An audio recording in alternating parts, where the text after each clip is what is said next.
শেখ আহমদুল্লাহ কিন্তু একটা কথা বলেছেন যে যারা রমজানে ব্যবসা শুরু করতে চাচ্ছে তারা কিন্তু চাইলে তাদেরকে ব্যবসাটা শুরু করতে হবে ২-৩ মাস আগে থেকেই। কি কারণে তিনি এই কথাটা বলেছেন আপনি জানেন? তিনি কথাটা এই কারণে বলেছেন, আপনি প্রতিবার রমজানে ব্যবসা করতে চান, কিন্তু যে রমজান ঘনিয়ে আসে আপনি এখন মার্কেট যাচাই করে থাকে না। এই জন্য তিনি বলেছেন আপনি যদি ২ মাস আগে থেকে ব্যবসাটা শুরু করেন তাহলে কিন্তু আপনার ব্যবসাটা পরিপূর্ণ হবে। তাহসান সিদ্দিক সাহেব, আজকে কি নিয়ে আলোচনা চলছে আপনার?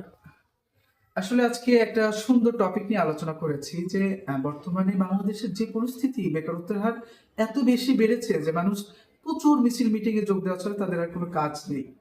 তো আমি তাদেরকে একটা বিষয় বুঝাতে চেয়েছি যে আপনি এই সিঙ্গারা, সমোসা বা সেভেন আপের পিছনে না দৌড়িয়ে আপনি যদি হালালভাবে ব্যবসা করতে পারতেন এবং কিভাবে করতে পারতেন তাহলে কিন্তু আজ আর আপনার এই অবনতি হতো না এবং আপনার সংসারে একটা সচ্ছলতা ফিরে আসতো। এই ব্যবসায়িক যে পুরো ব্যাপারটা এবং রমজান কেন্দ্রিক ব্যবসায়িকদের যে একটা ব্যাপার থাকে সেই ব্যাপারটি নিয়ে আমি কথা বলেছি এবং ভিডিওটা যখন আপলোড হবে তখন কিন্তু আমাদের ভিউয়ার্স যারা আছে তারা দেখতে পারবে।